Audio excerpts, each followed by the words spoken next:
I used to believe healing was something that just happened with time. That if you waited long enough, the pain would fade, that broken hearts somehow knew how to fix themselves. But I was wrong.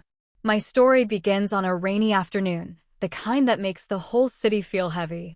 Cars rushed past with their headlights on, and umbrellas brushed shoulders like strangers avoiding eye contact. I was one of them, moving fast, but going nowhere. A few months earlier, I'd lost someone I loved deeply. Not to death, but to distance, the kind of distance that silence builds between two people who once shared everything. Every day, I carried the echo of that loss. I went to work, I smiled when needed, I said, "I'm fine," more times than I could count.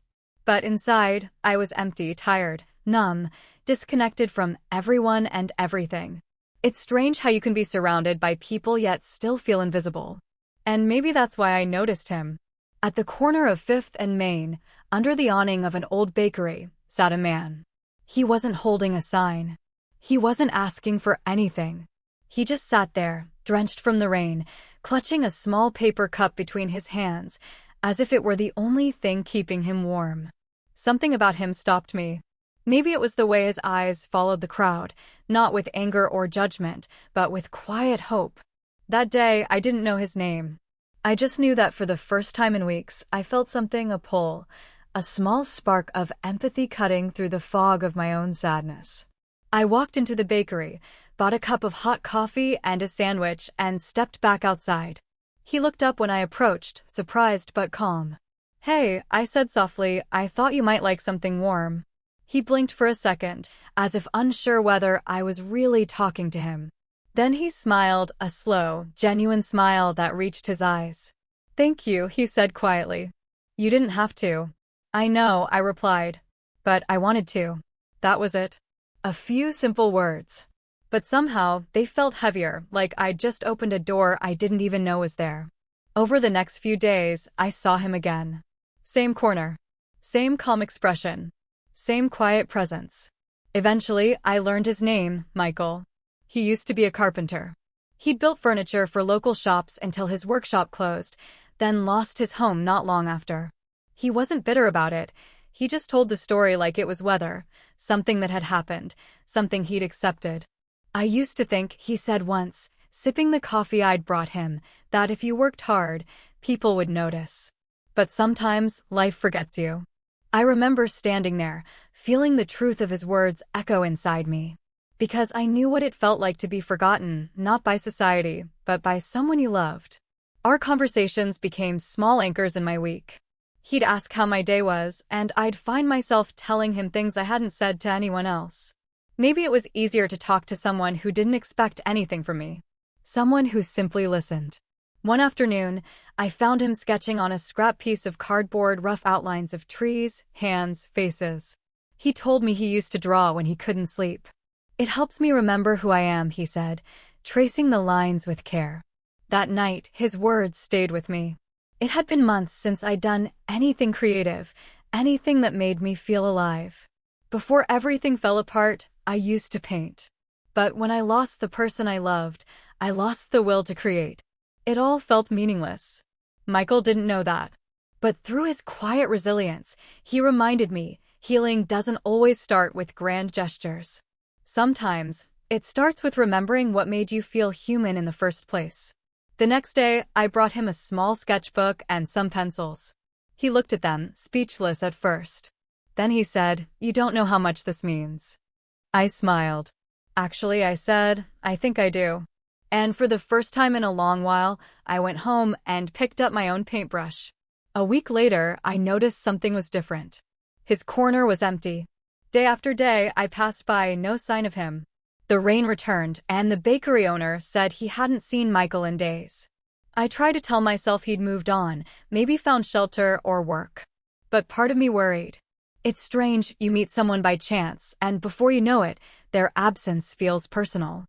3 days later, I was walking home late when I heard a faint voice behind me.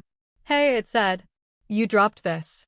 I turned, and there he was, Michael, holding my wallet. I hadn't even realized it had fallen out of my bag. "Where have you been?" I asked, half relieved, half emotional. "Hospital," he said. Caught a bad infection, but I'm better now. He handed me the wallet, smiling faintly. Didn't want you to lose this. You've done enough for me. I looked at him, thinner, weaker, but still with that quiet light in his eyes. Michael, I said, my voice shaking a little, you didn't have to come all this way. He shrugged. You didn't have to help me either. Guess we're even. I laughed through the lump in my throat. But what struck me most wasn't what he said, it was the way he said it. Not as a debt repaid, but as a moment shared between two people who saw each other. That night, I couldn't sleep. I kept thinking about how easily kindness multiplies, how one small act can echo back when you least expect it. The next morning, I went to the bakery early. I asked if I could leave something for him, a small bag with a warm coat, food, and a note that said, "Thank you for reminding me that kindness doesn't need a reason." I didn't know if he'd get it, but I hoped he would. Weeks passed. Spring began to push through the cold, the city slowly waking up again. I still stopped by that corner sometimes, just to look. But Michael never returned. Then one morning, I found something there instead, a folded piece of paper, weighed down by a small stone. It was a drawing. Two people standing under the same umbrella, rain pouring around them. At the bottom, in neat pencil strokes, he'd written, "You helped me remember who I was. I hope you do the same." I stood there for a long time, holding that drawing in my hands, tears warming my cheeks.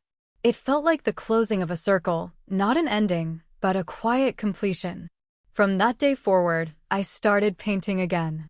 I painted stories like his, faces of resilience, moments of unexpected grace. Each canvas became a tribute to the people we pass every day but never truly see. And slowly, something inside me healed. Not because I fixed the pain, but because I stopped carrying it alone. Helping Michael hadn't just changed his life. It had brought me back to mine. You see, kindness is never one way. It's a bridge, a quiet exchange of hope between hearts that have both been hurting. And when you give it, you don't just change someone else's story. You invite healing into your own. Sometimes I still think about Michael. About where he might be, whether he found work again, whether he's sketching on some other street corner, handing out hope in quiet ways. I'll probably never know. But I do know this, when I gave him that sandwich, I thought I was helping a stranger. In truth, he helped me remember what it means to feel alive. We spend so much time waiting for big miracles, for life-changing moments that arrive with music and light. But often, it's the small, unrecorded acts, the coffee handed to a stranger, the smile shared on a bad day, that shift the world just a little bit toward kindness. And maybe that's all healing really is. Not forgetting what hurt us, but finding connection in the middle of it. Finding a reason, however small, to believe again. So if you're listening to this, if you feel lost, empty, or unseen, just remember, healing doesn't always come from